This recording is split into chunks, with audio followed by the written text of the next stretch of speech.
ఎవరు మీరు? ఇక్కడికి ఎందుకు వచ్చారు? ఏం కావాలి? ఆ ప్రశ్న అడగాల్సింది మేము. అసలు నీకేం కావాలి? నీ గురించి చదివాము. Doctor Adidev, top neuro surgeon.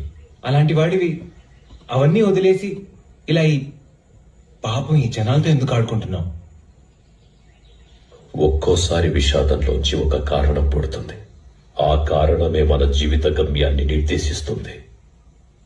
ఇలా అమాయకుల జీవితాలను ఆత్మలు దయ్యాల పేర్లతో నాశనం చేయడమేనా నీ గమ్యం? నాశనం చేయడం కాదు, కాపాడడం. మీకు తెలిసిన బాహ్య ప్రపంచంలో మనుషులకున్నవి రెండే సమస్యలు. ఒకటి శారీరక సమస్యలు, రెండు మానసిక సమస్యలు. వాటిని సాల్వ్ చేయడానికి బయట చాలా మంది ఉన్నారు. కానీ మీకు తెలియని, మీరు ఊహించడానికే భయమేసే చీకటి ప్రపంచం ఇంకొకటి ఉంది. అందులో ఉన్న సమస్యల్ని పరిష్కరించేవాళ్ళు చాలా కొద్ది మంది ఉన్నారు. అందుకే ఆ బాధ్యత నేను తీసుకున్నాను.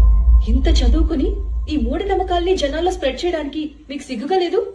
మన అనుభవానికి రానంత వరకు ఏదైనా మూఢనమ్మకమే అవుతుంది.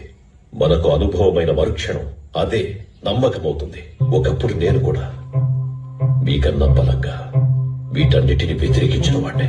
కానీ నా భార్య మరణం నాకు ఆత్మల్ని పరిచయం చేసింది. నీదైన శరీరాన్ని నీది కాని ఆత్మ ఆక్రమించినప్పుడు జరిగే సంఘర్షణ ఎంత భయంకరంగా ఉంటుందో తెలుసా?